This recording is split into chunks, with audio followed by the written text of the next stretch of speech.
Hi, and welcome to video blog number 6 for Challenge Copenhagen. In this blog we're going to talk about open water swimming and the differences from swimming in a pool to swimming in the open water.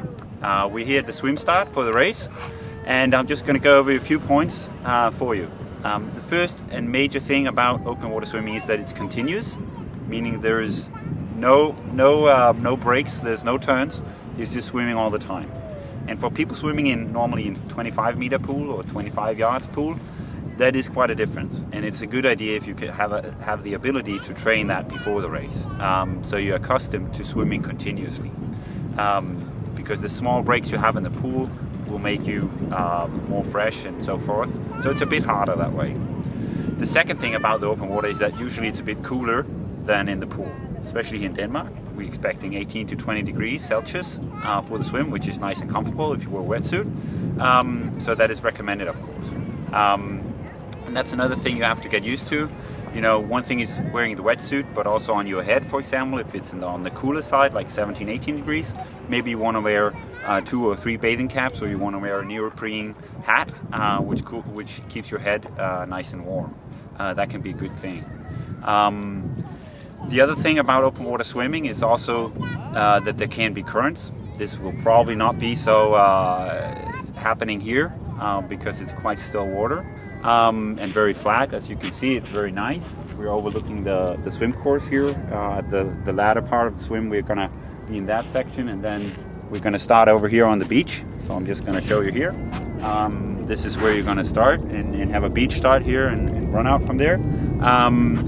But then, coming to a little bit more about the open water swimming section, obviously these are the sort of static thing there is about it, but there's also some dynamics. You have to navigate, which means that you have to be able to sight before you, so you can see the buoys. And there's actually, some people struggle with this, so I'm just going to show you the technique here on land. Very easy.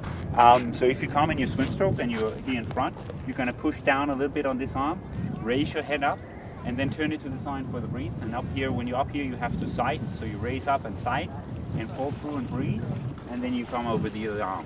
So I'm just going to show that again. So when you're here in front with your left arm, for example, you're going to pull up and sight for the buoys and see where you are. Breathe with the other side, and then come down again. So I'm just going to show you here this way. Come up and breathe and down again. So that is the navigation. So basically you have to sight and you have to look for the buoys, and at the beginning you have to spend some time learning to focus and see the actual buoys, and maybe you can find a marker that before, when you scout the swimming course, so you can find a marker behind the buoy which is big, like a tower or a big house or a big tree or a pole or something that you can use as a sighting point. That's a good idea. And then there's, in regards to the open water swim, there's another thing, that is that you swim in a group usually. So you're allowed to draft, which means you can be on each other's feet, and this will save you some energy. Like, you know, not in the bike portion of triathlon, but just when you're doing regular group rides. When you ride right next or right behind another, you will save energy because the resistance is not as high. The same thing goes in the water. So it's a good idea to practice being on swimming right behind someone's feet. Try not to touch them too much, as it can be disturbing, but just finding a spot there right behind the feet or right next to the legs of someone else, where you have a sweet spot there where you can gain a little advantage. Then the final thing about open water swimming is obviously to enjoy what you're doing and have a good time and take care of each other while out there.